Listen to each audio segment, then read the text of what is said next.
Greetings and good evening to one and all. On behalf of my team, AP Legal Chambers, and on my personal behalf, I welcome you all to the 22nd and a very special webinar of the series. I am Anand Kumar. I am going to be your host and the moderator for today's session. The title of today's webinar is Grassroots Democracy, the Need of the Hour, by our special speaker, Sri Mani Shankar Iyer, former Union Minister, veteran parliamentarian, and former diplomat, Government of India. I welcome all the participants.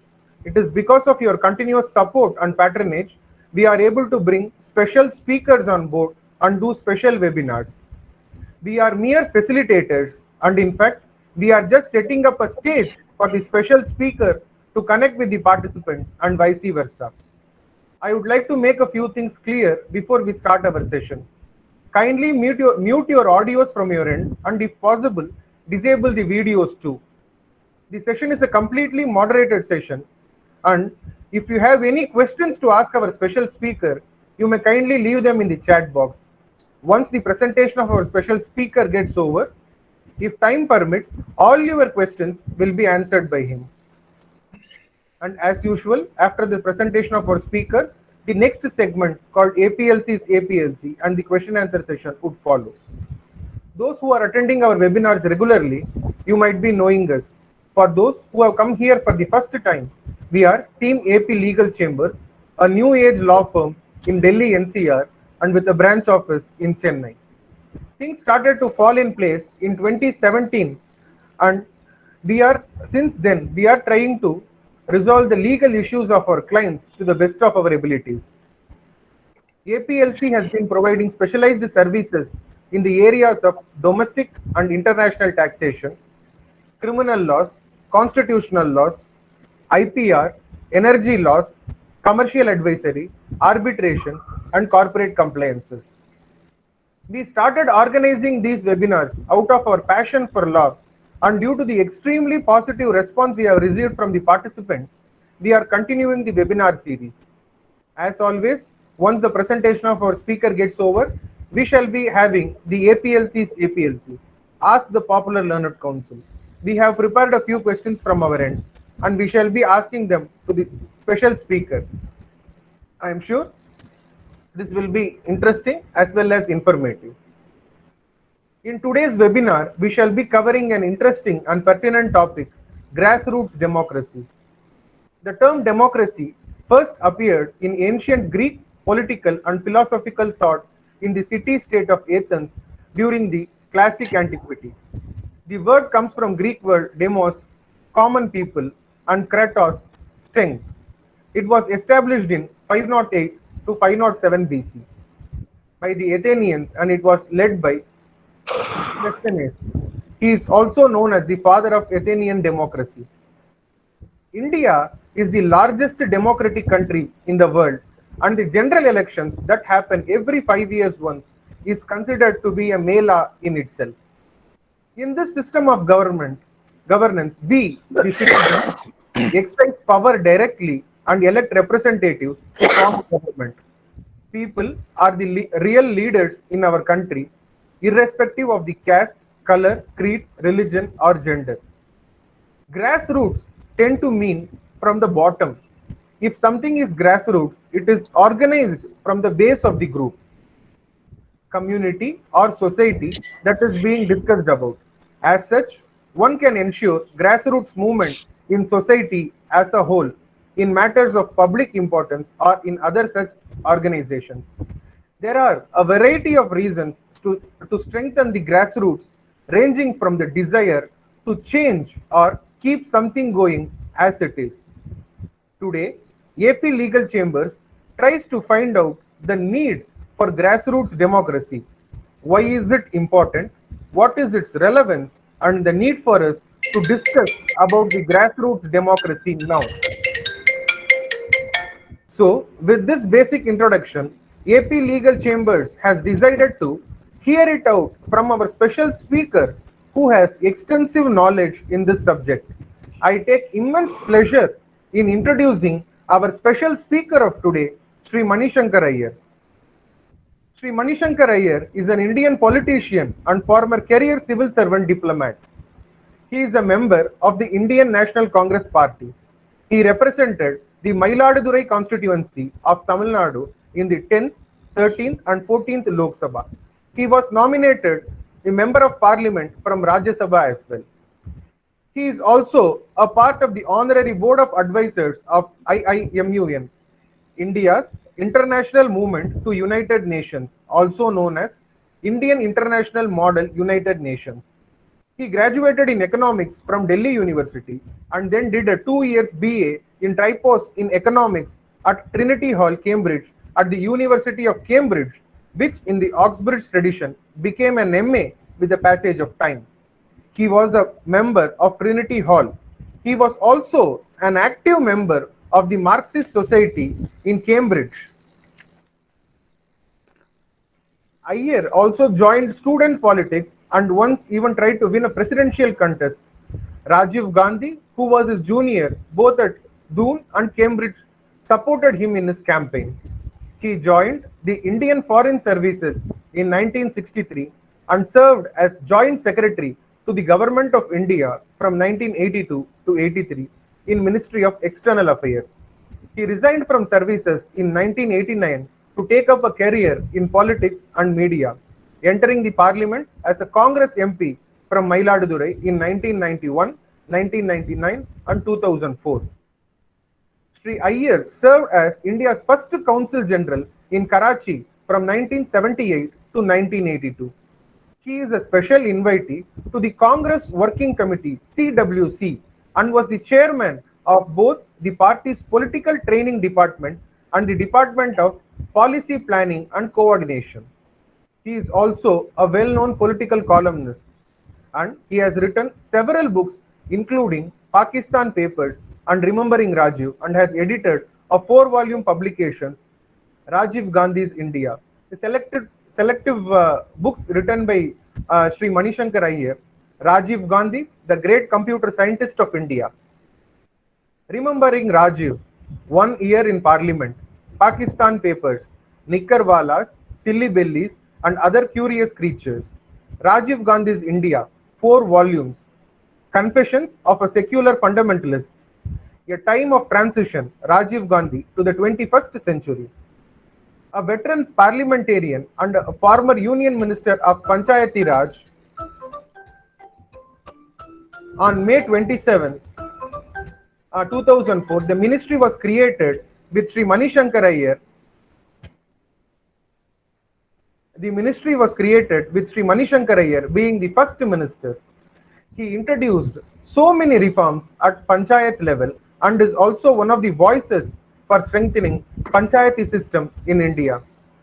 With this introduction, I take immense pleasure in welcoming our special speaker of today, Sri Manishankar Iyer ji, and hand over the session to him. I wholeheartedly welcome you, sir, on behalf of my team AP Legal Chambers and on my personal behalf. Thank you, sir, and over to you. Thank you very much. Thank you, Anand Kumar and the AP Legal Chambers for this invitation to address such a distinguished audience, as also for your very generous remarks. Now, to come to the subject at hand, all of you, as people who are interested in constitutional and legal matters, perhaps know that there was a very big clash between Mahatma Gandhi and Dr. B.R. Ambedkar in the 1930s and in the run-up to the making of the Constitution over what should be the role of Panchayati Raj in the new Constitution of India.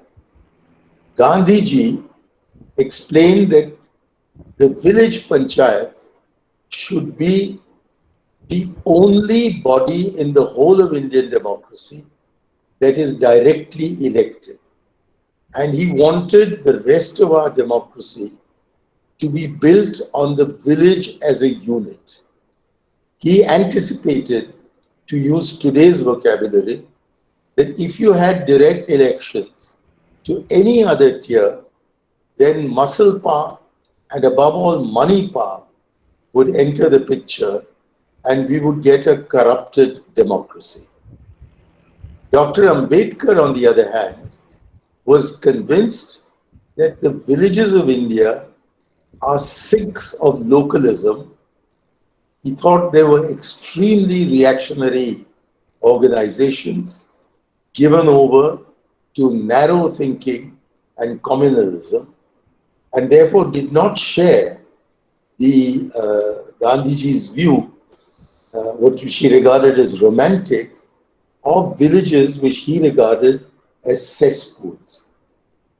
The result is that when he started explaining what the larger objectives he had in mind were, in the drafting committee of the constitution, which was set up in what turned out to be the last few weeks of Mahatma Gandhi's life, Gandhiji had to write in his magazine that he was very distressed to find that Panchayat Raj had no place in the constitution envisaged, and he urged that 20 people sitting in New Delhi cannot decide what this country needs, and unless the panchayats are strengthened as the very foundation of our democracy, we would have a flawed democracy.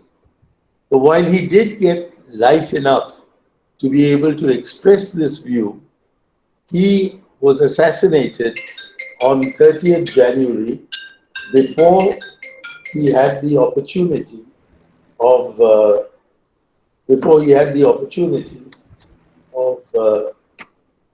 sorry about that, before he had the opportunity of carrying his argument forward. So when Dr. Rajendra Prasad, who was the president of the Constituent Assembly, the post that we today call Speaker, as president of the National Assembly and as a long-standing Gandhian, in early May 1948, he wrote to Dr. Ambedkar saying that Mahatma Gandhi wanted the panchayats to be the foundation of our democracy, and the draft constitution that had been circulated did not even include the word panchayat, let alone elaborate what its role should be in our republic.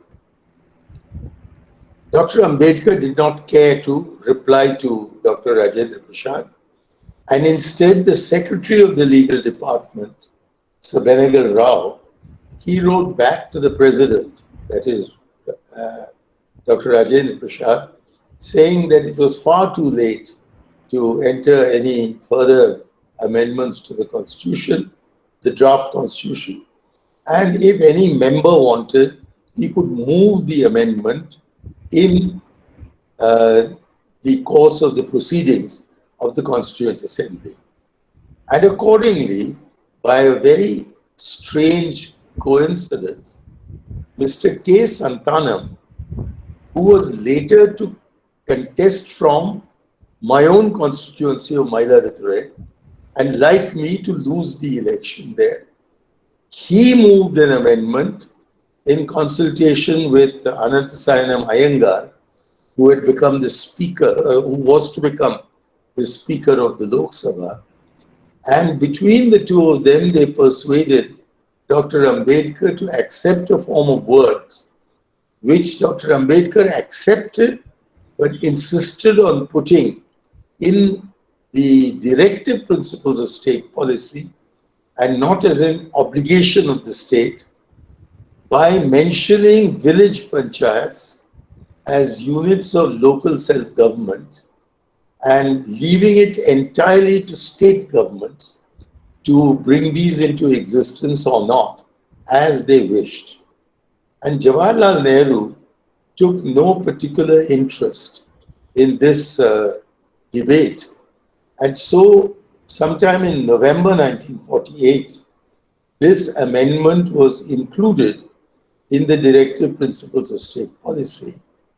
And then when Jawaharlal Nehru discovered during the course of the first 5-year plan that nothing that was being done in Delhi or the state governments was significantly reaching the villages, he then accepted an idea floated by one Mr. S.K. Day, who had spent time in America, called community development, which he then put into effect in the country as a whole. But it was in Andhra Pradesh, incidentally, that thanks to his junior officer, Abid Hussain, the community development project most took root. But the community development program was bureaucratically run. It had very little people's participation.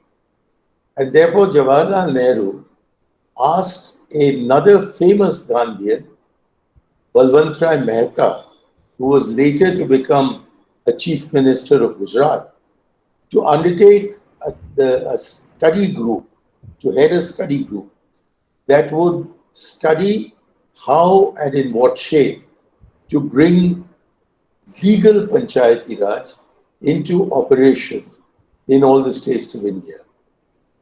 And as some of you, or many of you may know, in 1957, the Congress strengthened its position in the Lok Sabha, and in 1962, it won an overwhelming majority. And not only at the center, but in all the states except for Kerala. And so, what the Prime Minister wanted done had the force of a constitutional mandate. And everybody, all chief ministers, were falling over each other to make slight modifications to the Model Panchayati Raj Bill and bring them into operation. Unfortunately for Panchayati Raj, which had already suffered owing to one assassination, that of Mahatma Gandhi, they then suffered a body blow when Jawaharlal Nehru died in May 1964. And with his death, Panchayat Raj just withered on the vine.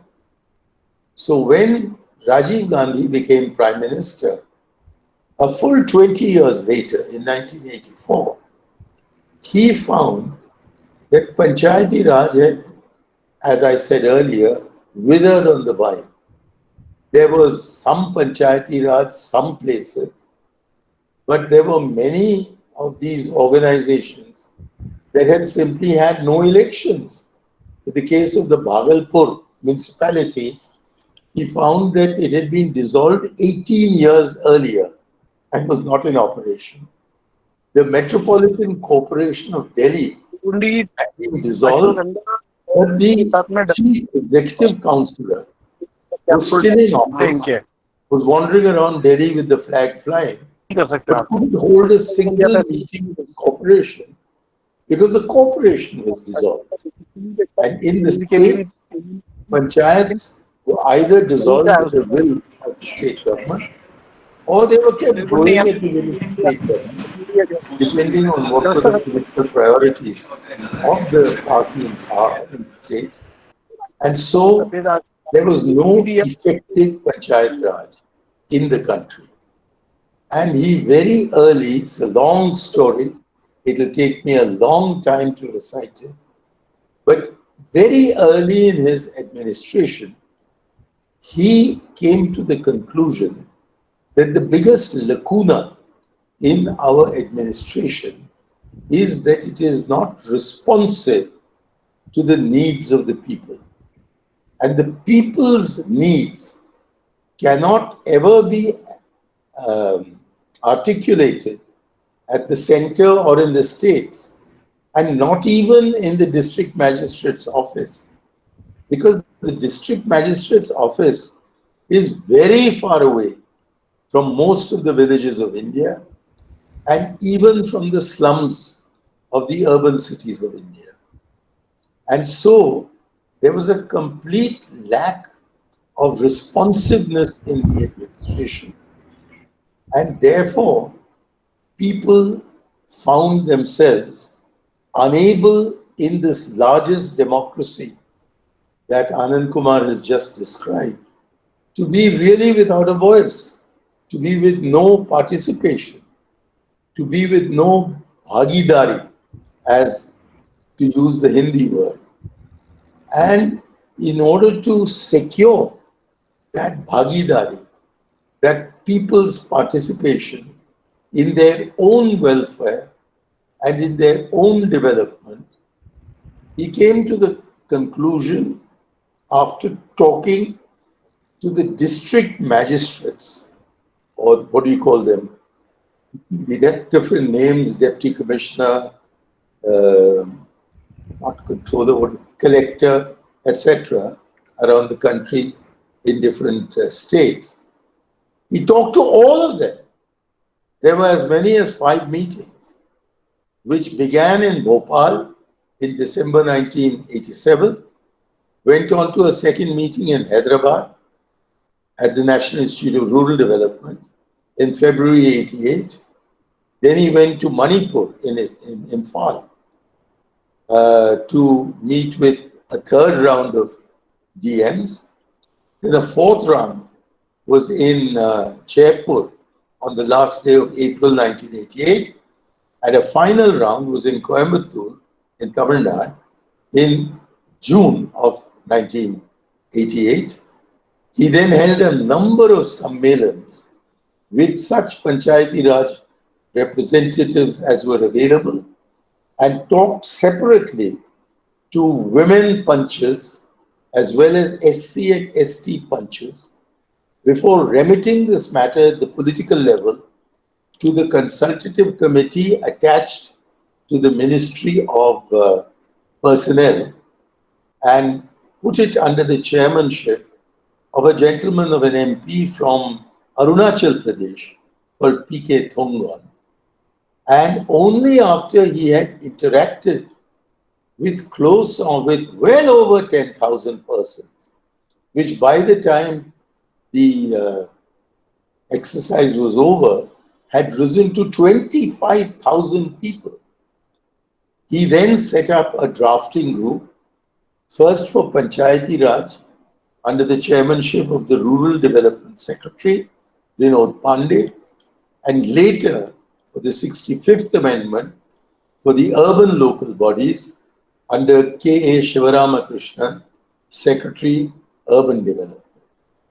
And I was his principal liaison officer, not only to the two bureaucratic committees, but also to the Congress party and to various chief ministers and cabinet ministers, although I was still a civil servant.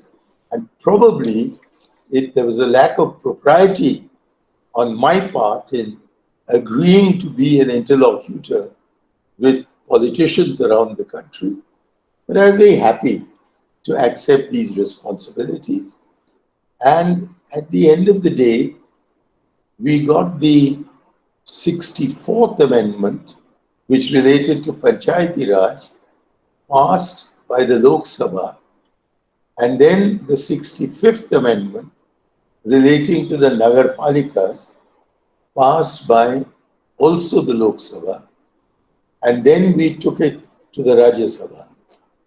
And in the Rajya Sabha, despite various machinations, we lost both the bills by a small minority of 3 votes, which did not give the bills an affirmative by 2/3 of the members of the Rajya Sabha present and voting. And that was, we thought, a major setback. But the idea of constitutional local self-government had been so embedded in the mind of the Indian public and even in the mind of the skeptical politicians that although Rajiv Gandhi's bills were defeated, the ideas behind them were preserved, they were widely spread, largely believed in, and eventually in December 1992, about 18 months after he had passed away, both the houses passed these bills, and they became, after gazetting in the Gazette of India, they became part of the constitution as Part 9, the panchayats, and Part 9A, the municipalities. Now, I would really have liked to tell you in very great detail the history of these heroic times, but that will take me very far from your generation, because I suspect from the photographs I'm seeing that most of you were not even born in 1989, and very possibly if you were still in school or in kindergarten even. So I'm not going to lead you through that history, but there are some books, including my own memoirs, which I'm now engaged in writing, which will give you the details of the history of the Constitution Amendment, which, as you're interested in legal matters, I would very strongly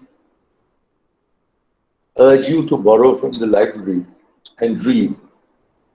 The best book I know on the subject, which has already been published, is by K.A. Shivaramakrishna. It is called Power to the People, question mark, and the subtitle is The Politics of Decentralization. So please do read that to get some feeling of what was the history of those two dramatic years, 1988 to 89, which have left this permanent impress upon not only the Indian mind and the Indian polity, but have also wended their way with some amendments, some of which are insignificant, some of which, both for good and evil, are very significant, into the Constitution, as Rajiv Gandhi will. And in consequence, Panchayati Raj, even in a state like Andhra Pradesh, which has never been enthusiastic about the constitutional parameters of Panchayati Raj, largely because Chandrababu Naidu was obsessed with his, I think, Janmabhoomi project, as it was called, which took all village development back into the hands of the bureaucracy and was being advertised showing skyscrapers and aeroplanes flying into villages. It's all a very unrealistic view. Panchayati Raj did not take root in either the current Seemandhra or in the current Telangana. And I think that is most unfortunate, because Andhra Pradesh under NTR was one of the leading states in Panchayati Raj. And I hope somebody will inform Jagan Mohan Reddy of what I've just remarked, so that if he wants, I would be more than happy to share with him my views, which have been accepted by Diwakar Reddy as well as Y.S. Rajshekhar Reddy, and they were in the process of implementing them when Panchayati Raj was overtaken by Janmabhoomi. I'm mentioning this only because this conversation is headquartered in what remains of Andhra Pradesh. I don't know whether you're running this from Hyderabad or running it from Vijayawada, but wherever you are, the AP Legal Chamber needs to take this up as a cause if this lecture that I'm giving you, this guest lecture, is to have any impact beyond the next half hour. Now, what was the logic? I just want to go into the philosophy. The philosophy of this people's movement. It is that it is based on two perceptions. Number one, there is no democracy in the world, particularly the developed world, which has not evolved very slowly from the grassroots upwards. In Britain, for example, there has been the parish for the last several centuries, where the local residents who were members of the local church could go to the head of the parish and tell them that these are our grievances. Then you had the county councils. Then you had a parliament which was a very bogus kind of democracy. And then finally in the 19th century, they got to the mother of all parliaments. But that mother of all parliaments did not permit Catholics to vote until 1832. They did not allow anyone without property or who didn't pay taxes to vote till 1867, and did not permit women to vote until 1928. So it was democracy built up from the grassroots. In the United States, democracy was really confined to these very wealthy landlords and slave owners who were ruling the first 13 states of New England. And as America spread from the Atlantic to the Pacific, some arrangements had to be made for local self-government at the frontiers. And so they've had a long tradition of every village and every settlement electing their respective sheriffs. Even now in California, which was the last state to be conquered on the west, they still have elections for the dog catcher. Kamala Harris began by being elected, not appointed, as the attorney for San Francisco, then got elected as the Attorney General of California, then got elected as a senator for California, and has now been nominated for the first time in her life to the post of Vice President elect, or not elect, Vice President for the candidate for the Democratic Party, and will have to submit herself to elections to have her presidential candidate win and for herself to be made the vice president. So you see how deep-rooted democracy is in France or in Belgium, in Scandinavia, in Italy, in Germany, Canada, everywhere in the developed world. But we went straight to democracy in parliament and in the state assemblies without having any constitutional structure of democracy at the base. And that is why Rajiv Gandhi spotted what remains till today, that the people feel very alienated from their governors. They vote for personalities, Nehru, Indira Gandhi, Rajiv Gandhi, and then Atal Bihari Vajpayee, now for Narendra Modi. They are not voting for policies. They are not voting for their own welfare. They are not voting for Sabka Saath, Sabka Vikas. They are voting for a windmill that flails its arms and gives them what they want in the highest form of rhetoric while pandering to their lowest prejudices. We need, even today, even 25 years after putting Panchayati Raj into operation, to have democracy at the grassroots in order to promote development at the grassroots. You cannot have inclusive growth, which was the slogan of the Manmohan Singh government, without inclusive governance, which was Rajiv Gandhi's slogan but not really even picked up with enthusiasm by either UPA 1 or UPA 2. And I'm saying this as the first Indian Union Minister for Panchayati Raj in UPA 1. Only I know what were the enormous difficulties I faced in trying to get Rajiv Gandhi's ideas put into implementation. And there were curious states that actually made progress, two of which were bitter enemies of Rajiv Gandhi. One was the Janta government of Karnataka, the other was the communist led government of Kerala. Yet today, the best Panchayati Raj we have in the country is in Kerala, and very possibly even better than Kerala, at least in terms of their most recent law on Panchayati Raj, which dates back to 2016, is Karnataka.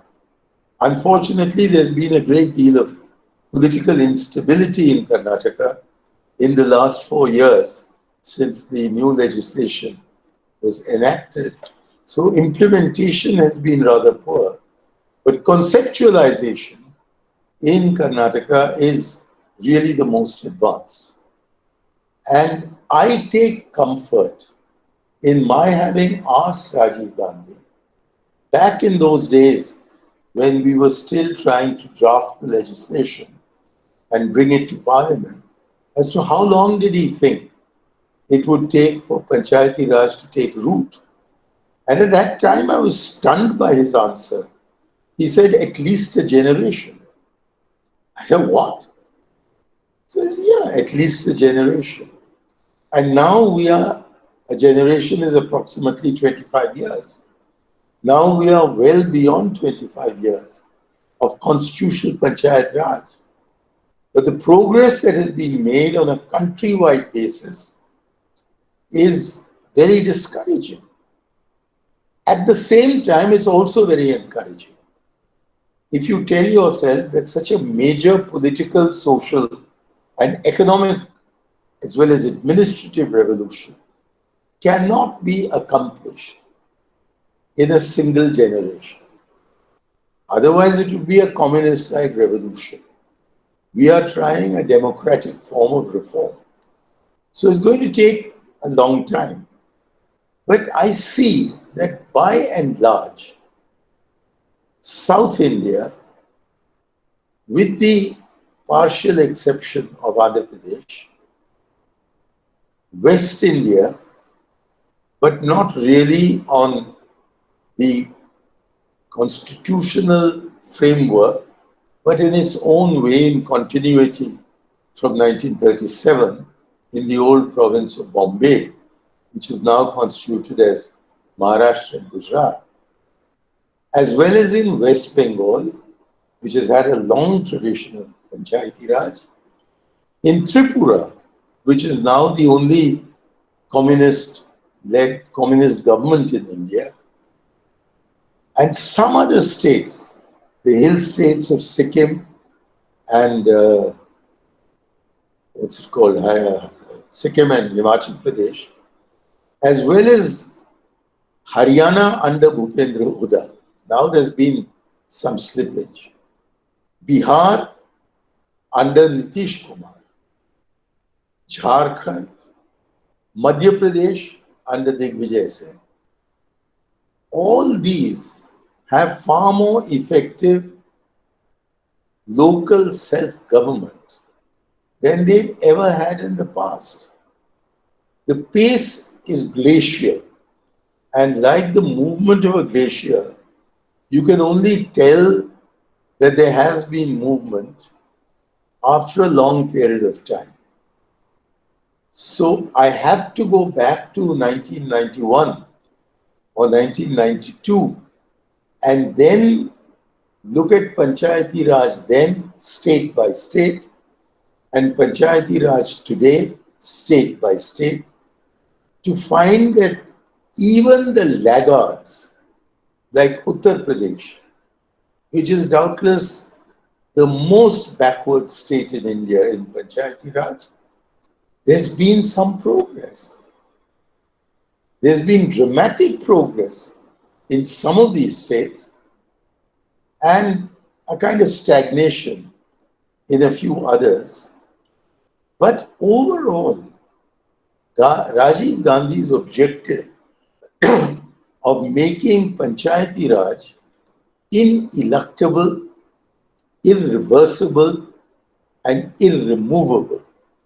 Let me repeat those three words. Ineluctable, irremovable, and irreversible has actually happened in every state of India that has not been exempted by the Constitution itself from implementing the constitutional amendments. These are mostly tribal states belonging to the Sixth Schedule and the Darjeeling Hills. But elsewhere in the country, there is palpable progress. Palpable.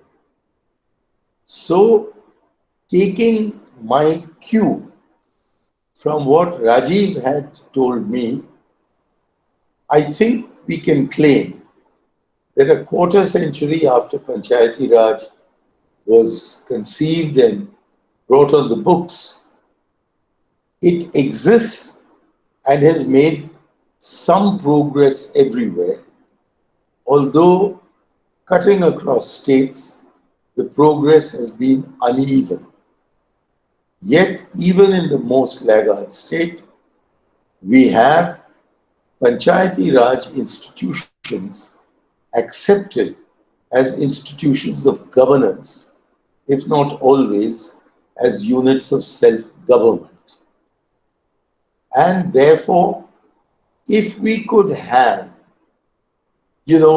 political will expressed from the center, and that brings me to Guru Padaswamy, who was a well-known MP in the Rajya Sabha at that time, who said that the constitution does not matter. It is political will that matters. I think he was absolutely right.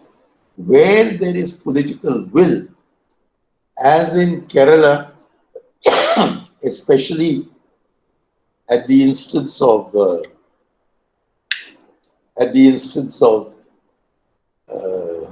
Thomas Isaac, the current finance minister of Kerala, as in Karnataka, before the constitution amendment, under the leadership of Abdul Nasir Saab and Ramakrishna Hegde, and subsequently under the leadership of the minister Ghorpade, and now most recently under the leadership of the former Congress Speaker Ramesh Kumar, immense progress has been made.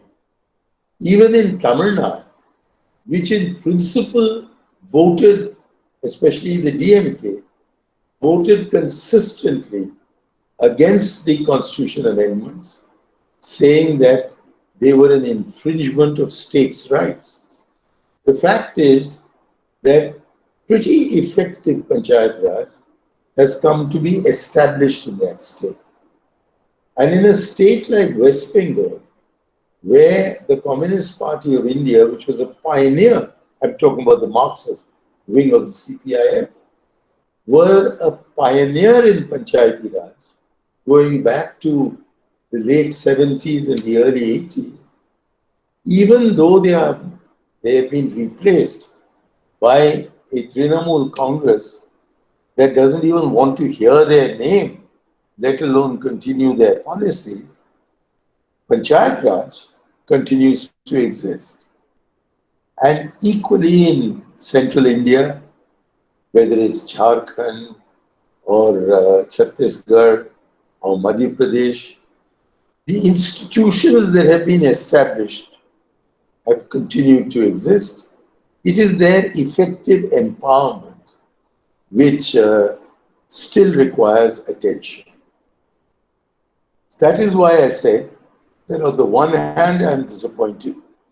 On the other hand, I'm enthused I think Rajiv was right in stressing the words at least. One generation has passed, and perhaps we need another generation to realize this objective. And to do that, there are a number of technical issues. The role, such as the role of the Gram Sabhas in ensuring social audit at the village level, of the Mohalla Sabhas in ensuring social audit in the town panchayats and the municipalities, the need to involve the Comptroller and Auditor General in the auditing, the preparation and auditing of the accounts of the local bodies, the taking up of a suggestion made by the Institute of Public Accountants of India to me when I was the minister. Sure, how many years ago? I think it's now 11 years ago. That they had many auditors who would be willing to take up 10 panchayats at a time and visit them on the basis of one visit every 10 days to check on the accounts of the panchayats. And that could be extended to the ULBs as well. To bring in the State Election Commission to look into some very fraudulent panchayat elections that are taking place in different states of the country. And unfortunately, the most corrupt election process is in the states that have the worst system of Panchayati Raj. And crores are being spent where Mahatma Gandhi thought nothing would be spent on a village Panchayat election because the rewards are very rich. If you don't have Panchayati Raj, but you have Sarpanch Raj, the Sarpanch has control over close to 1 crore of rupees every year that are coming to the village Panchayat directly from the Finance Commission recommendations, the Central Finance Commission recommendations. And of course, that breeds corruption. And the prospect of being able to secure a substantial portion for personal uses of 5 crore rupees over 5 years is so tempting that all kinds of crooked people who have no interest in Panchayati Raj are standing for election, and through their money power and muscle power, they're getting elected. Also, of course, most importantly, state governments and state legislatures, well, state legislatures have done their duty. There is a very effective system of conformity legislation at the state level because Panchayati Raj is a state subject still in the constitution. Conformity legislation has been enacted everywhere and is very good legislation in many parts of the country, with the lead in that being taken by Karnataka. And one of the things that you could do, Anand Kumarji, is to study in Andhra Pradesh the Karnataka legislation called the Karnataka Gram Swaraj and Panchayat Raj Act. And if you do, I'm more than willing to sit with your experts, perhaps on such an electronic medium, and lead you through those innovative aspects of the Karnataka Act, which Andhra Pradesh, which was a pioneer under NTR, could easily accept, provided this is projected as a non-Congress, but Jagannath Reddy Chandrababu Naidu joint exercise. There's no reason why there shouldn't be unanimity in the AP legislature, or at least near unanimity, on incorporating the kind of reforms that have been undertaken, legal reforms that have been undertaken in Karnataka. There are a number of practical problems with regard to the execution by the state government of the laws passed by the state legislature. They provide that this in Article 243G, which I think all your participants, after this seminar is over, must look up. Article 243G and its counterpart in the 74th Amendment, that is in Part 9A, which says that the legislature of a state may by law, I'm now quoting from memory, may determine what functions should be passed on by the state government to the local bodies acting as units of self-government. It doesn't say units of self-governance. As units of self-government in respect of planning for economic development and social justice, and B, implementing such projects as or programs as may be devolved to them by the state government. This is to be read with the 11th schedule, which sets out 29 different subjects illustratively. You can subtract from it at the state legislature level or add to it at the state legislature level, and then effectively empower the local bodies to undertake their new duties. Now, those duties cannot be exercised unless there is a clear setting out of what are the powers or the functions that have been devolved to the panchayats. And then on the basis of that, determining what are the finances to be devolved to the panchayats. And then on the basis of that, to determine who are the officials who are to be devolved to the panchayats.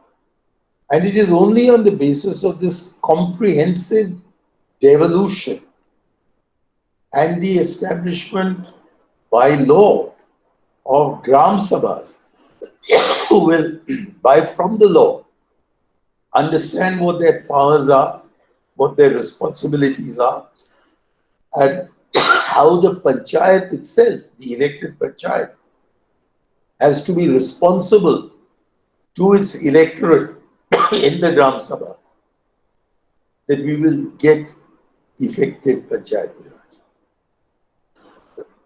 So there's a lot to be done.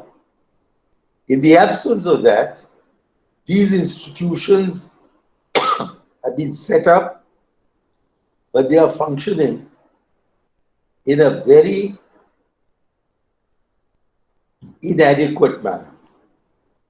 And the more inadequate the structure is, the greater is the scope for corruption and nepotism, for muscling, for muzzling the voices of the weaker sections.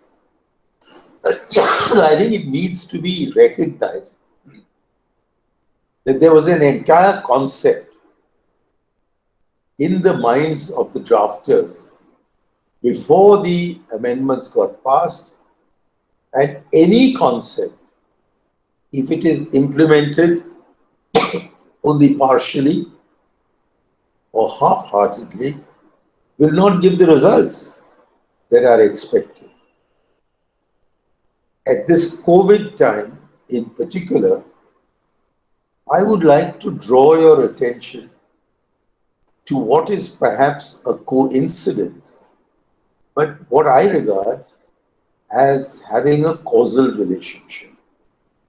That is that Kerala was undoubtedly the most vulnerable state to COVID-19 because such a large portion of its working population is either working in other parts of India and returning to Kerala or in other countries, ranging, of course, especially in the Gulf, but ranging from China to America.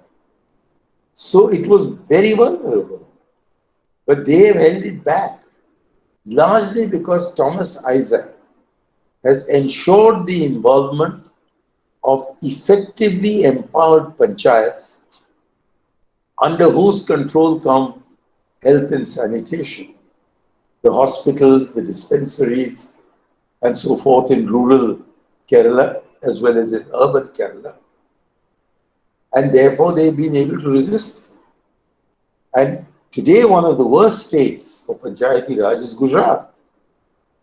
And compared to Vijayawada or Hyderabad, and it is possible to compare these two to Ahmedabad, so they have approximately the same population.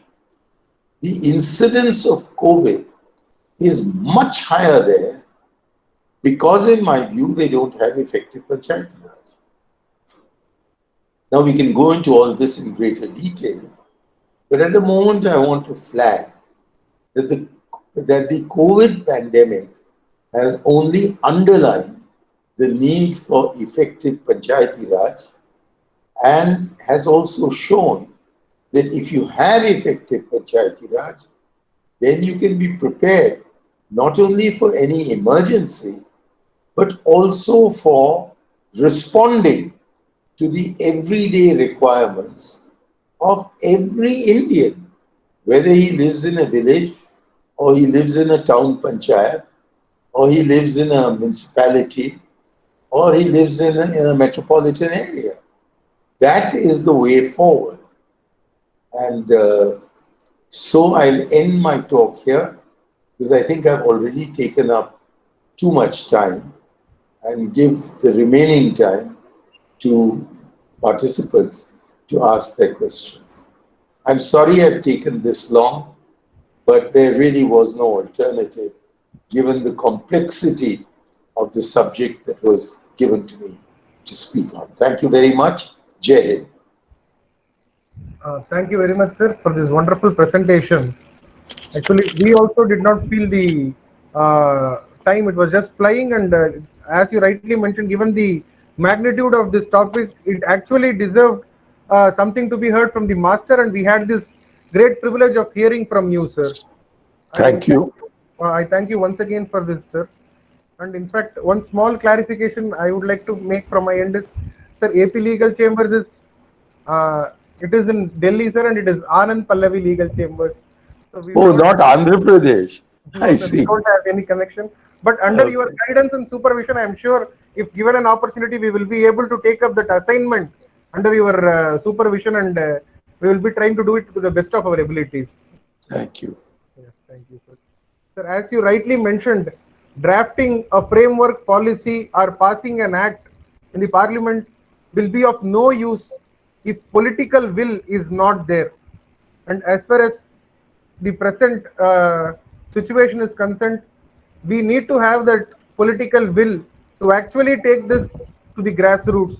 And I am sure the participants who have attended here in this particular webinar and also those who will be seeing it on YouTube will definitely make efforts to bring that change. The youngsters will make an efforts to bring a conscious change in the minds of the people and also uh, realize the dreams of our great founding fathers of our constitution.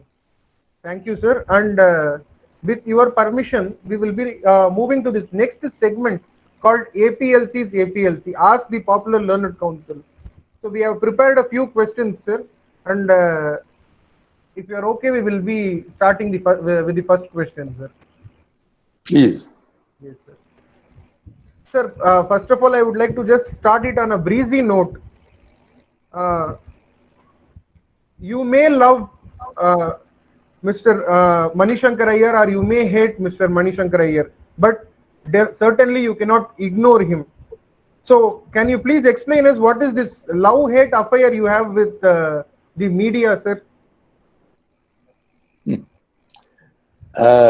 This is a question that should be asked of the media, not of me, because I think there were two different views that were expressed when I was very prominent in the media as an aide to Rajiv Gandhi. One was given to me by Veer Sangvi, whom I think all of you have heard of. At that time, he was editing the magazine called Sunday, in which my column eventually appeared right through the 90s. He said to me, don't worry about what the media says, because you have to play the role of a lightning rod. You're the one who has to take the lightning that is actually directed not at you, it is directed at the Prime Minister. And because they want to hit out at the Prime Minister, they are indirectly doing so through you. This was one view. I didn't accept it, I just note it for you. The other was given to me by Pritish Nandi when he, that is of the Illustrated Weekly of India, when he wrote a cover story on me, which incidentally, for the writing of my memoirs, I have just rediscovered after a gap of 31 years. In that, he says that Mani Shankar Iyer thinks that he's witty, but it's his silly witticisms that anger the media. Yeah, they may be silly, but a lot of people laugh at them.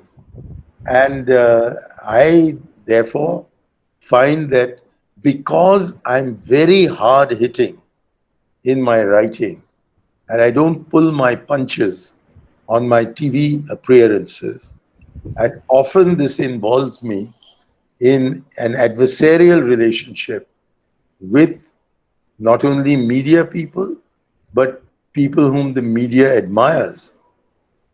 I have this love-hate relationship, which doesn't originate with me.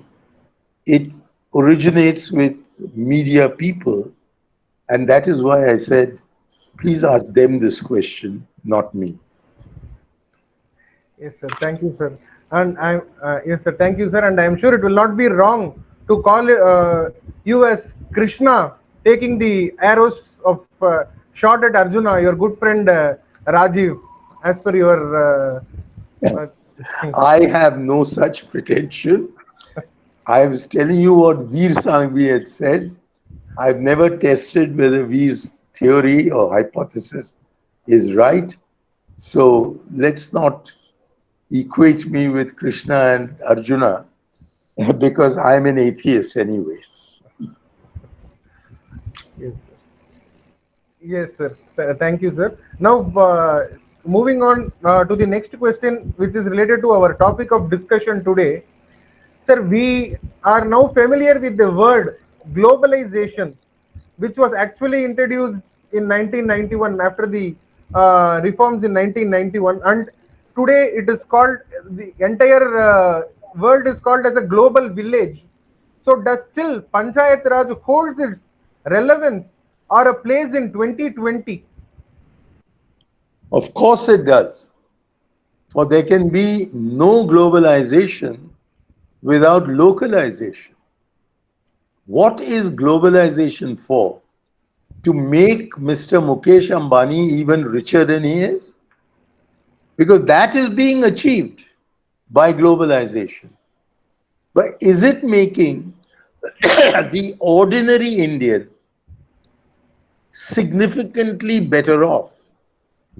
It is said, it was claimed by Dr. Montek Singh Ahluwalia at the end of his term as Deputy Chairman of the Planning Commission, that never before had 138 million Indians been raised above the poverty line as globalization and liberalization, or what was called Manmohan Omics, had achieved in the 10 years of the UPA. But they never got around to asking these 138 million whether they felt that they were above the poverty line. If you ask them, they say, we're desperately poor. And politicians are required to talk to people, to ordinary people, to very poor people, and not to confine themselves to conference rooms or webinars where other economists are present. So the criterion we have to take is not whether Dr. Manmohan Singh Ahluwalia, Montek Singh Ahluwalia regards 138 million people as having been raised above the poverty line, or whether these 138 million actually regard themselves as no longer being poor. And when Arjun Sen Gupta, another renowned economist, in one of his reports, estimated that 77% of Indians were still poor compared to the official figure at that time of about 26%, the Planning Commission fell upon him like a ton of bricks, wouldn't accept his argument. So, poverty does not lie in the eyes of the rich, poverty lies in the eyes of the poor. And globalization may have done all kinds of wonderful things for your class and my class, but it has very little impact. It's had very little impact on a society that continues to be the most important reality of the society, continues to be the poverty and extreme poverty in which people live. The so-called poverty line is actually a destitution line. So when you raise somebody from being destitute to being poor, it mocks him to tell him that you've been raised above the poverty line. And that is why these millions walked home after the shutdown. And they were left without any help. And they're still struggling. And if you ask me, with the fall in the rate of growth, probably a huge majority of this 138 million has been pushed back to below the Planning Commission's so-called poverty line.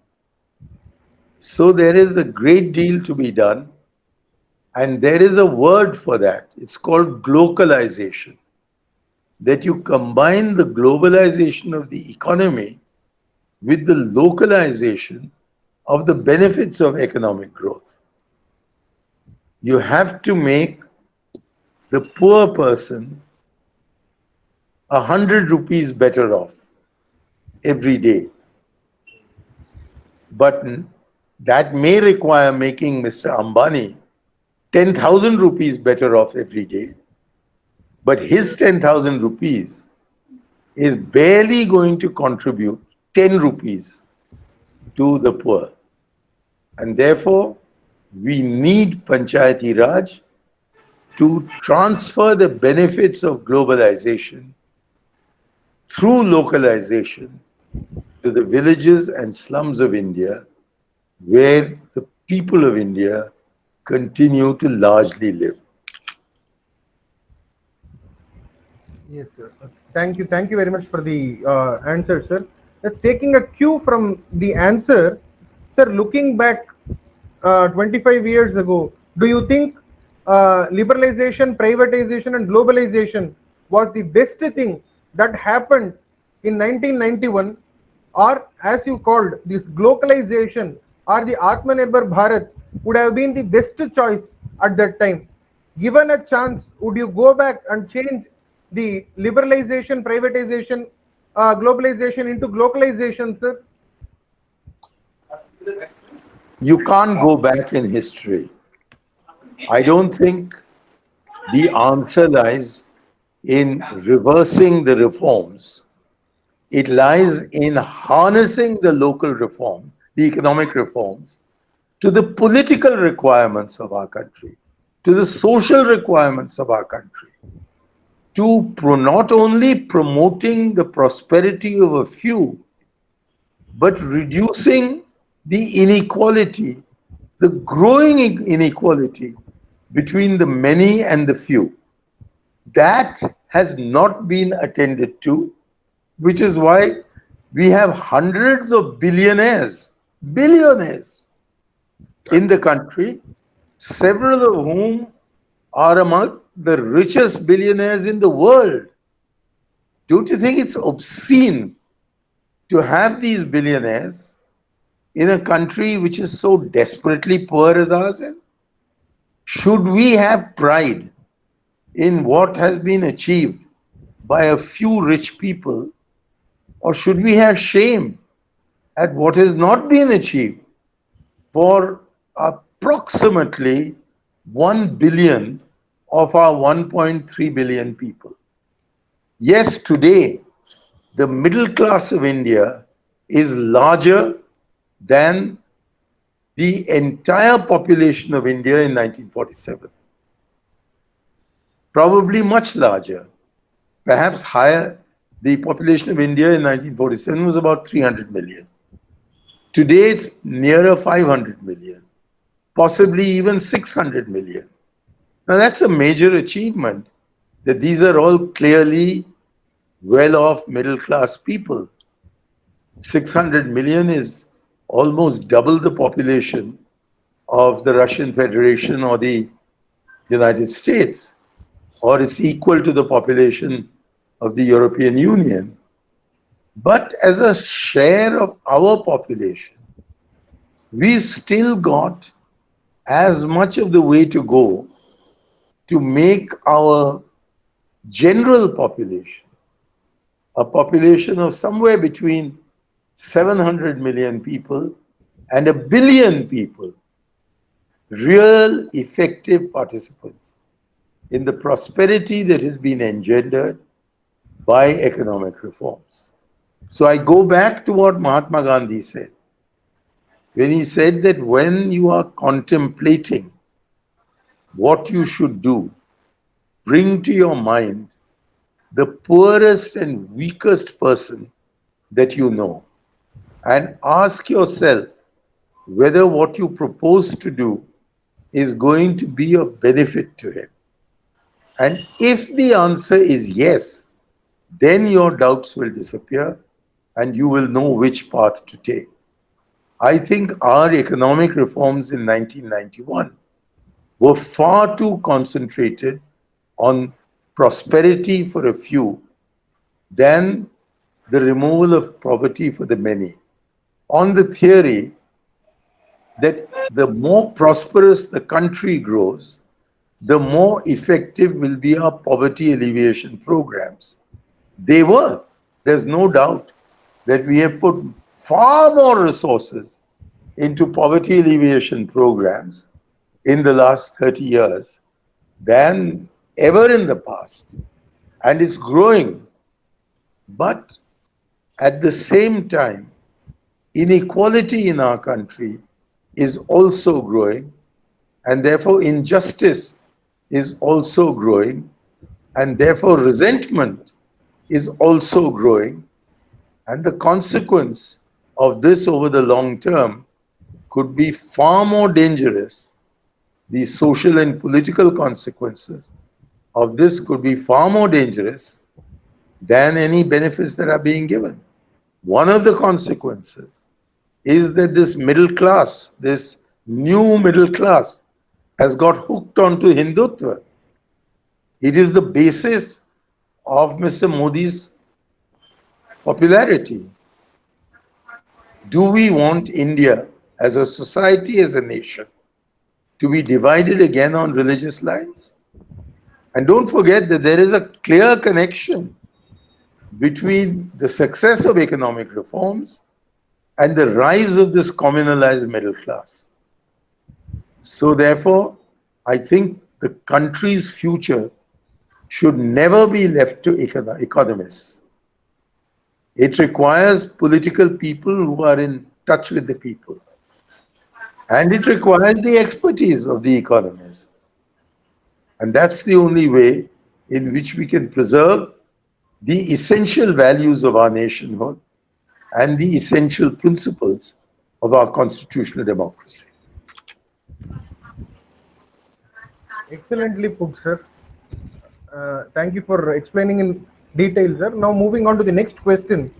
When we say caste, creed, religion should not come in the way of a fair and free election, at least at the level of Panchayati Raj, do you think in reality we are able to overcome the biggest menace that is affecting our democratic setup? I think this is not a menace so much at the local body level as it is at the level of state governments or state legislatures, and above all, the union legislature. Therefore, let us not misanalyze this problem. The rise of the forces of Hindutva, which are principally responsible for the presence of caste and creed and language and religion in our higher level politics, is not the fault of ordinary villagers and ordinary slum dwellers. I think, yes, if they were more effectively empowered, then they might see that it is in their own interest to not allow these kinds of social divisions to come in the way of their growing prosperity. But that can only happen if there is actually growing prosperity in our villages and slums. And if the people who live in villages and slums feel that they are the prime movers of their prosperity, then they won't fall for all these bogus religious slogans. But so long as people are held down, then the basis on which they will vote is these divisive, casteist, and communal slogans. And when you have a political party in power that is actually encouraging these kind of sentiments and making these kind of sentiments the basis of its political power, then any amount of prosperity is only going to deepen the rift valley between the governed and the governors. It will not reduce it.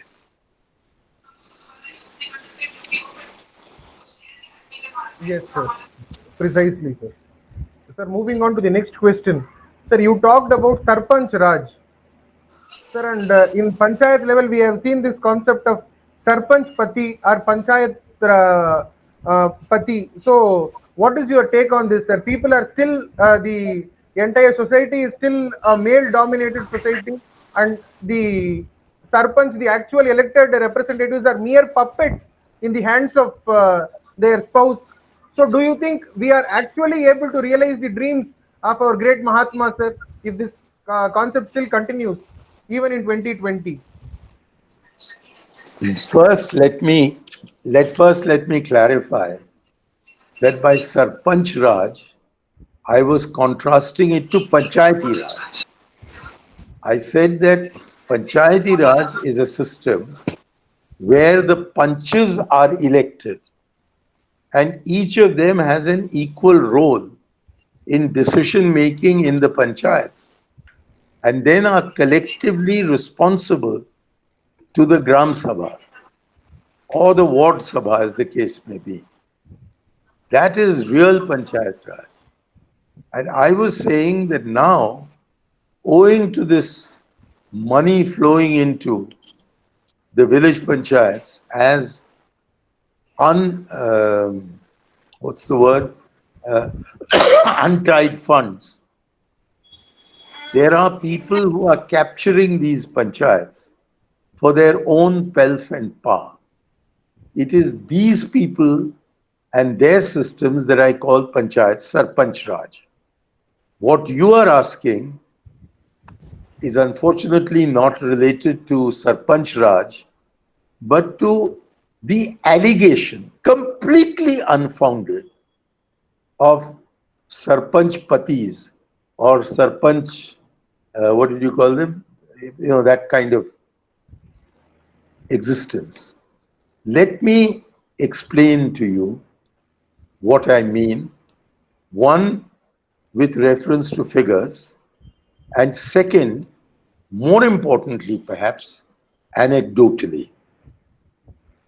With respect to the figures, did you know, or does anyone else participating in this webinar know, that there are more elected women in India alone than in the rest of the world put together? Do you know it? Did you ever know this? No.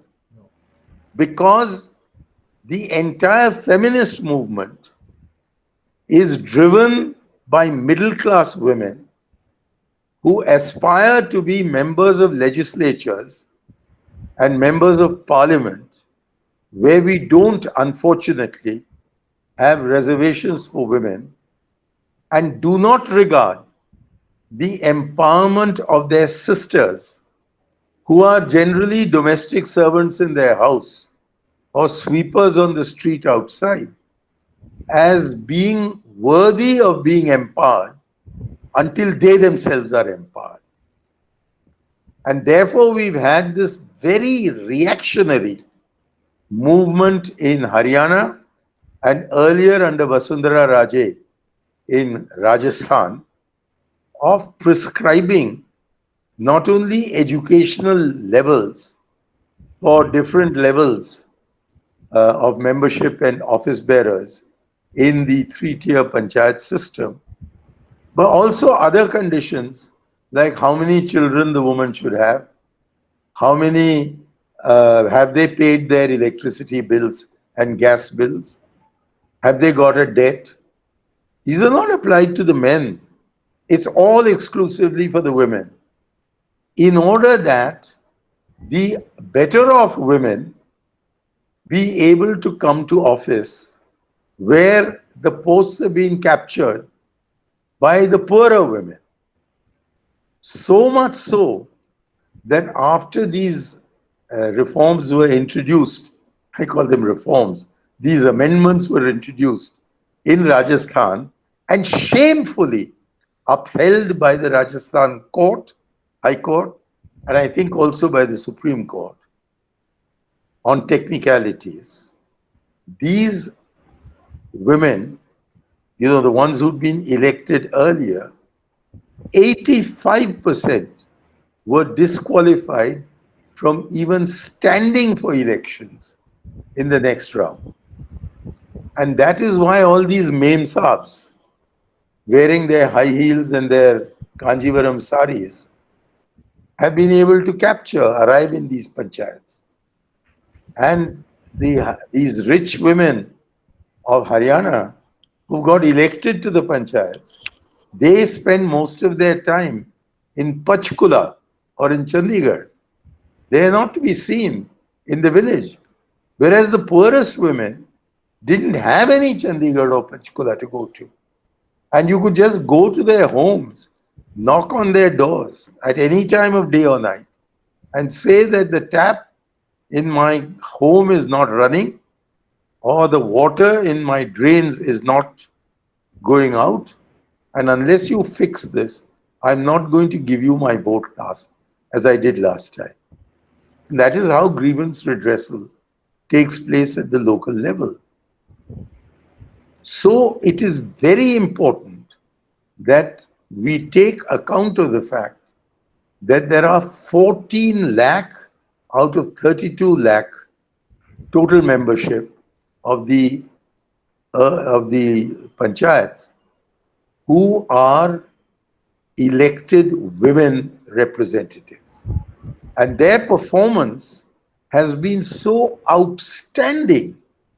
And I'm sure again this you don't know, and none of your panelists know, that 15 states of India have increased women's reservation on the basis of their performance from the 33% minimum prescribed by the Constitution to 50%.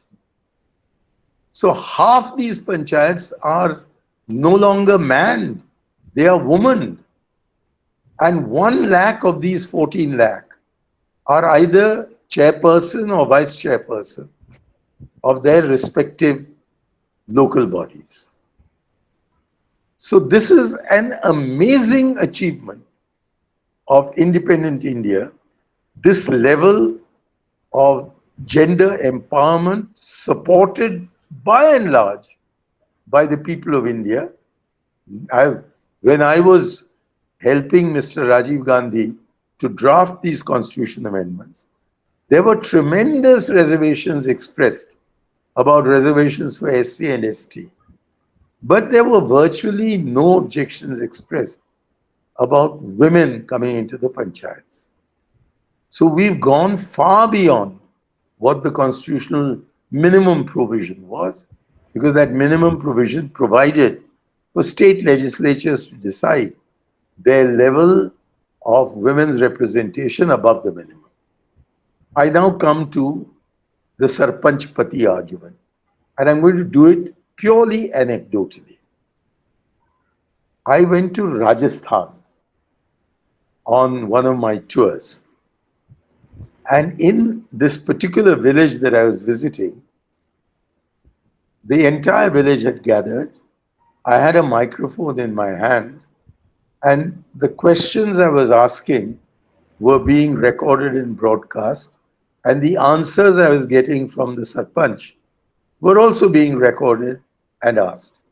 And this particular lady, who was about 60 years old, was responding to my questions with great competence and great self-confidence.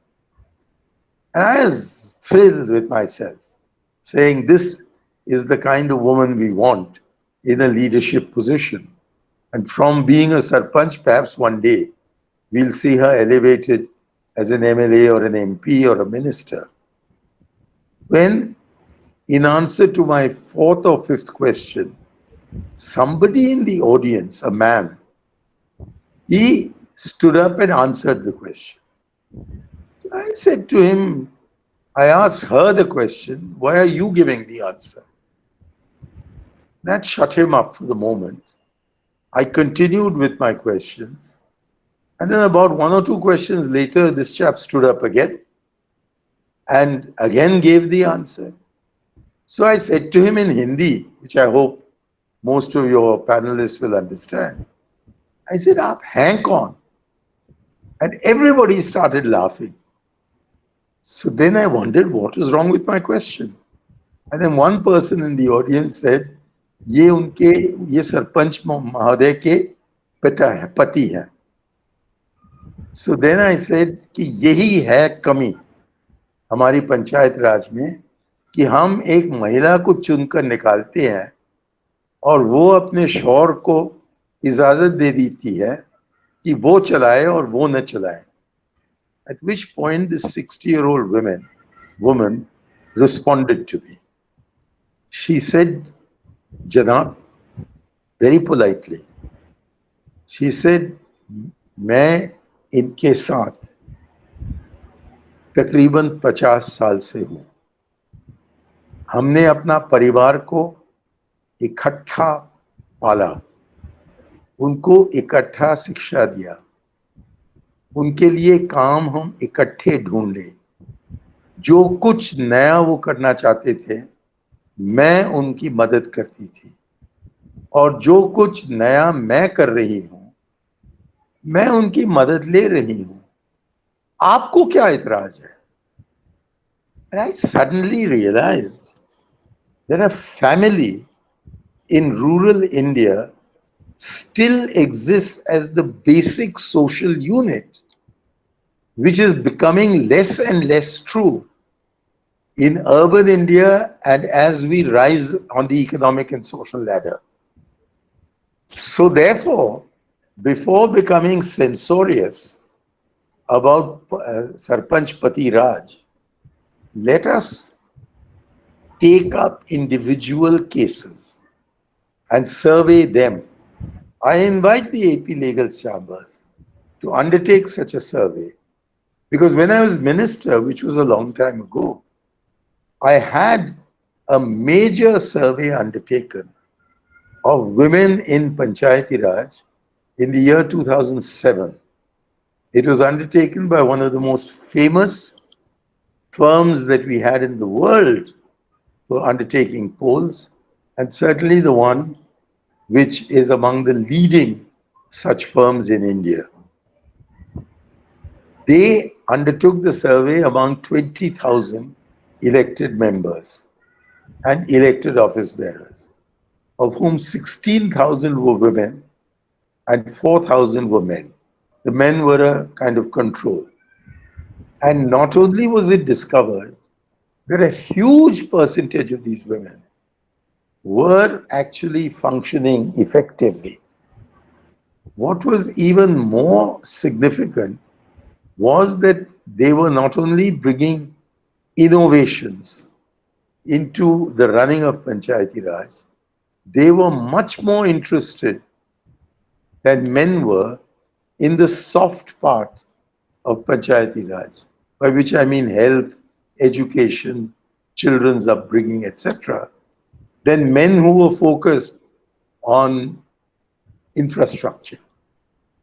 And in my village visits in Mailaduthurai, I found a curious story coming again and again. The men would ask for bus services to be extended from the town to their village till late at night, and the women were all asking for bus services to be brought into their village earlier in the day. And when I asked why, I made out that the men wanted a bus to come back in because they were drunk at that time. And the women wanted to send their children to school, which is why they wanted the bus earlier. So the role of women is not confined to saying yes, ma'am, no, ma'am. Theirs is also a new perspective, a women's perspective, a gender sensitive perspective on what are the village's problems. And finally, may I say that that survey threw up a curious number of corollaries that I had not thought of. Two of them in particular. Number one, there was absolutely no shortage of women candidates for the panchayat polls in seats reserved for women and even others. And I recalled that when we were doing this act, the minister in charge, who was Mr. Bhajanlal, he came to my home, and there he sat on a sofa, on a rather rickety sofa, and pleaded with me. He said, Iyer साहब, मैं प्रधानमंत्री से बिल्कुल सहमत हूँ कि महिलाओं को सशक्तिकरण करना चाहिए, लेकिन आप मुझे बताइए कहाँ से इतनी महिलाएं मिलेंगी? And the answer given by my survey was that on an average, 5 women contested the membership of the panchayats. There was no shortage of women. And these were women who in the campaign had to knock on a door, an anonymous door, and have it opened to them by a man who was tying his lungi or his taimat, and say to them कि मैं रीटा हूँ, मुझको vote दीजिए, उषा जी को न दीजिएगा क्योंकि मैं आपका काम करूंगी और उषा जी उतनी अच्छी नहीं करेगी. And this, being out in public life, empowered them at a very young age in such a manner that they got empowered in their families. The survey said that women are feeling increasingly empowered in family matters, such as which doctor to consult if a child fell ill, or which school to send a slightly older child to, where men took these decisions and just generally used to say that who are you as a woman to have any opinion on this matter? So this really is a social revolution. It has empowered women like nothing else has. And if some of them want to listen to their husbands, maybe it's a good thing. I'll give you one more anecdote, although I'm sorry I'm taking up a lot of time. But the other anecdote I must tell you. It was that I, in my constituency, started going from panchayat to panchayat to find out what I should, what and where I should spend from my MP lads funds. And apart from going to village panchayats, I also went to the intermediate panchayat, which in Tamil Nadu, as you know, is called the Union Panchayat. That is the Taluka Panchayat or the Block Panchayat. And there, to my surprise, I found an extremely young Muslim woman in a burqa, but without a face veil, sitting there, who hesitantly read out in Tamil a very brief welcome address that had clearly been written by her BDO and which she hesitatingly read out. And I said to myself, was it for this that Rajiv Gandhi did these reservations? Then after the meeting, she said nothing else. After the meeting was over, she and I were made to share a small table for lunch, while the others were given their lunch in a kind of U formation around our table. And so I had to converse with her.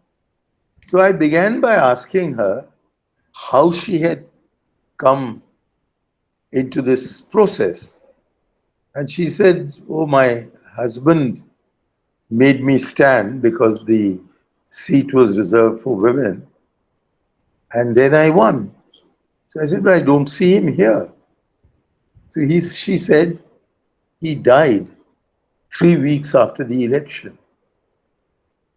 So I looked a little alarmed at her and I said, and your father-in-law allows you to come here alone? And she suddenly came to life and said, who is he to stop me?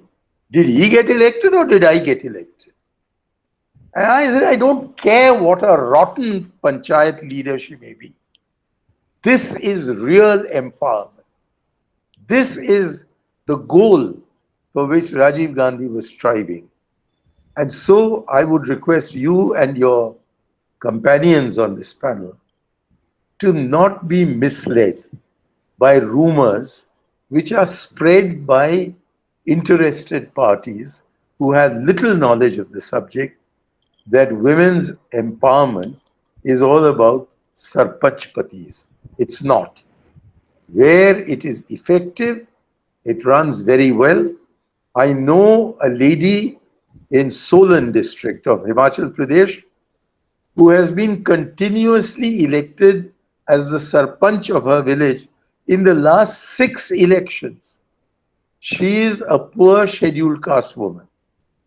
And whether the seat was reserved for women or reserved for SC women or reserved for SC men, ST men, or was kept general or was not reserved for women at all, she has repeatedly been chosen by the village to be their sarpanch, because although she's not illiterate, but although she has little education, she understands the people and the people come to her readily.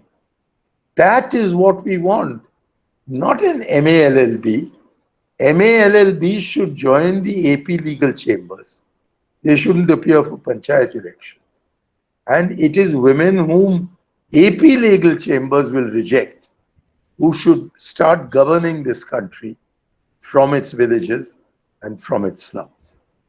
Thank you, sir, for sharing these wonderful incidents.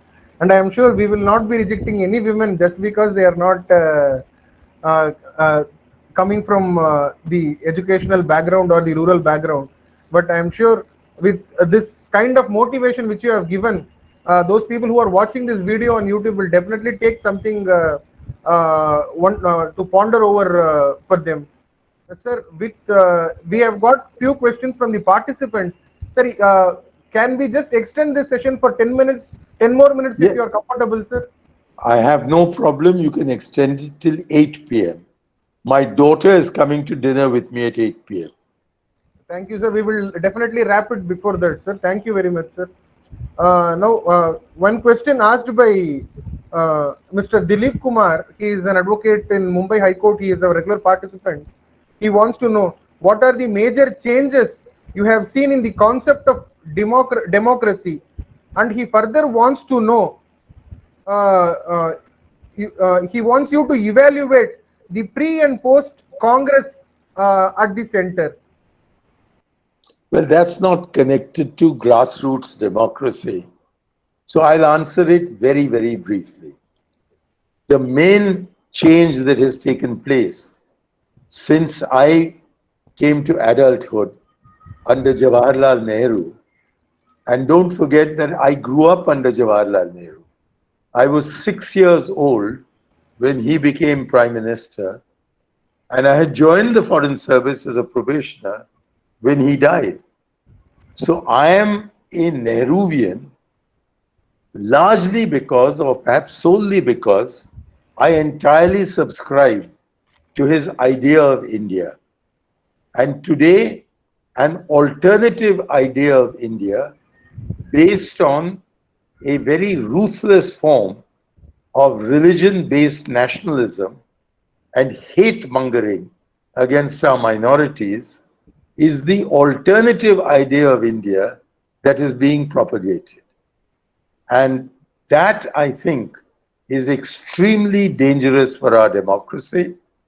We are moving in a fascist direction, whereas under Jawaharlal Nehru, I grew up in an India that was being nurtured for democracy. That is the single biggest change that I see. As for what the Congress was before and after defeat, the matter has been discussed in today's Congress Working Committee meeting, and I'm not well informed because I've been on your program since 6 o'clock, and I had to be on my daily walk for an hour before I came on the screen. So at 5 o'clock, the CWC meeting had not ended. I'm going to be on television, the India TV program of Rajiv Sardesai on this particular subject of the Congress before and after. So if you would kindly turn on your television set between say 9:20 and 9:40, or preferably from 9 o'clock onwards, I'll give you your answer then. Thank you. Thank you, sir. Yeah. Thank you, sir. Mr. Ratnashekar Potineni wants to know whether the present panchayat system follows the actual Gandhian principles. The directive principles enumerates the Gandhian principles, but not enforceable in the court of law. Sir, what do you think? I don't think the Constitution, and you complimented the founding fathers in your closing remarks, but the founding fathers were the ones who rejected Gandhian Panchayati Raj. And later, when Jawaharlal Nehru decided to act on the basic vision, he had to, he decided to implement the recommendations made by the Balwantrai Mehta Committee, which were Gandhian in spirit, but were adapted to the modern realities of India. And the village was not the basic unit of democracy. It was just another tier of the three-tier Panchayati Raj system that they recommended. And then when the Janta government was in power, the Ashok Mehta Committee was set up, and we, under Rajiv Gandhi, built on these two examples. So you may call it a Gandhian vision in terms of its being the vision of Rajiv Gandhi, but not in the sense of its conforming to Mahatma Gandhi's vision of Panchayati Raj, which is set out in a brilliant little book published in 1946, that is long before we knew we were going to be independent, let alone becoming independent, called The Framework of a Gandhian Constitution. And Mahatma Gandhi has written the foreword in which he says, I haven't even had time to read this book, but as it is by Sriman Narayan Agarwal, one of my faithful followers, I'm absolutely sure that what he has said reflects accurately what I believe. But only researchers into a distant past like me have read Sriman Narayan Agarwal's book. I hope you do, but you will find that the Gandhian framework is no longer in operation. It is not part of the constitution. And maybe the fundamental mistake that the founders of our constitution made was in not making the third tier of democracy and development a mandatory part of the structure of our republic. It is this huge gap where we have an ivory tower above and no foundation below that is responsible for the inadequacies of our democracy, of our republic, of our constitution. And Rajiv Gandhi's attempt, which was finally brought to fruition under VP Singh and then PV Narasimha Rao, really built upon his perception of the lacuna and his recommendations of what should be done about that, but only after a number of amendments, some good and some bad, were introduced into the 64th and 65th Amendments, which he had promoted, but were defeated by a very, very small margin in the Rajya Sabha. Thank you very much for the clarification and answer, sir. Since we are running out of time, and but we do not want to miss this opportunity of having hosting you, sir, I would like to just make the next question as a rapid fire question. I would name one personality, and you please tell me what comes to your mind when you just listen to that, when you just hear that person's name, sir. Yes? Nani Palkiwala. Great lawyer, but I think misled in his economic and political opinions. He was far too right-wing for this country. Rajiv. Wonderful chap, whose guiding principle was compassion, compassion for the poorest and the weakest. I don't think any Prime Minister of India has been more sensitive to them than he was. Dr. Abdul Kalam. Wonderful man, but a scientist. He knew about science and technology. He was also passionately interested in children and their education. But I do not think he had the width of vision that was necessary to be a real game changer. His focus was more on science and technology than on fundamental changes in our country that are required to realize a vision of India. He had a vision 2020, but it was not an all-embracing vision. Sri Vajpayee ji. Also a very nice man. I've often said that while Narasimha Rao ji was perhaps the first BJP Prime Minister of India, I have little doubt that Vajpayee was the last Congress Prime Minister of India. And I say this because he had the wit and the wisdom to keep his own supporters at bay while he followed secular Nehruvian principles. While Narasimha Rao was not able to stop the Babri Masjid from falling because he relied too much on sadhus and sants and had an unfounded belief in the trust that he extended to the Sangh Parivar. Srimati Sonia Gandhi. Well, she's had a remarkable role to play in ensuring the diversity of this country, ensuring that we are not racists who insist on birth as a prior condition for governance, who gave the Congress party in some of its worst days 10 full years of governance, but who is now unwell and therefore unwilling to continue being in the leadership As I mentioned earlier, I have not been looking at television for the past 3 hours, and so I don't know what her decision has been. But let us see after this CWC meeting as to what has been decided about the future leadership of the party. Sri Nehru. Jawaharlal Nehru, Yes, sir. Jawaharlal Nehru.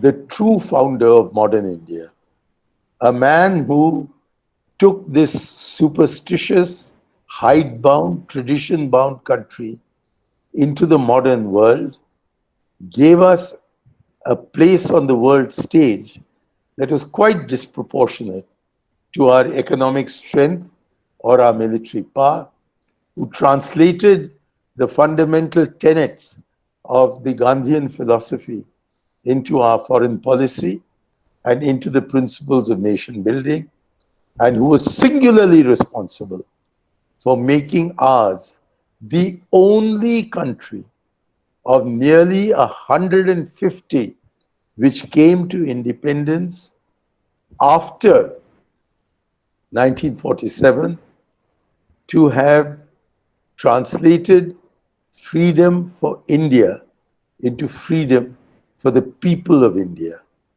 Everyone else has either been an occasional democracy or a permanent dictatorship.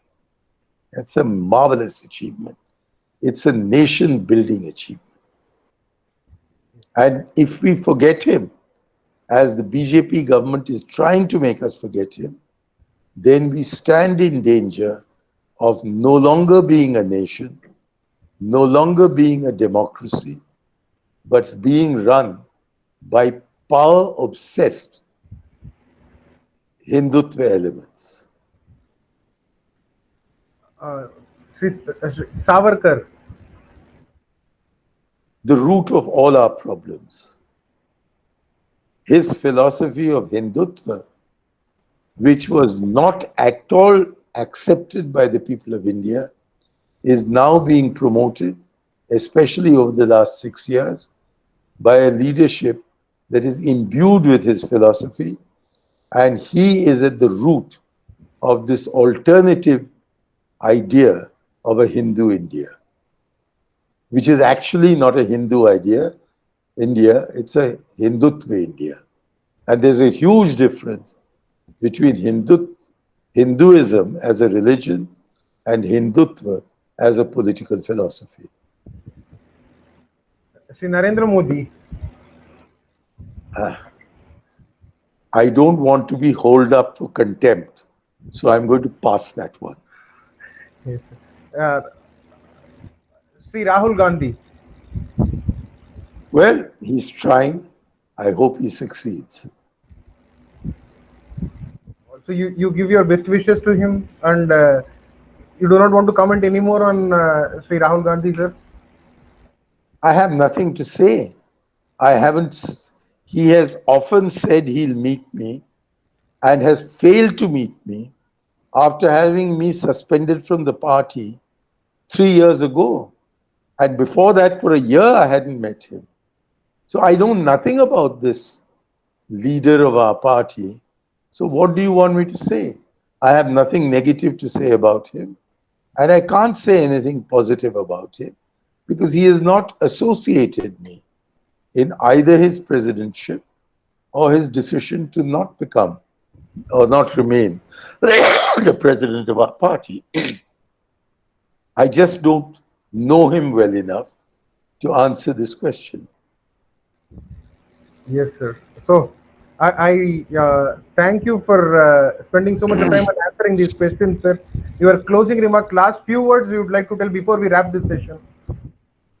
Well, I really have nothing to say except keep well and keep safe in this pandemic. Please try and be as active as you can, mentally and emotionally.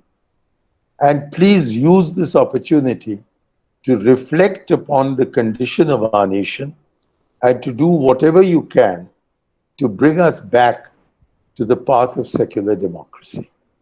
Thank you once again, and Jai Hind once again. Thank you, sir. Thank you very much. Since my roots go back to Kumbakonam and it is coming under your constituency, I have a different kind of relationship with you.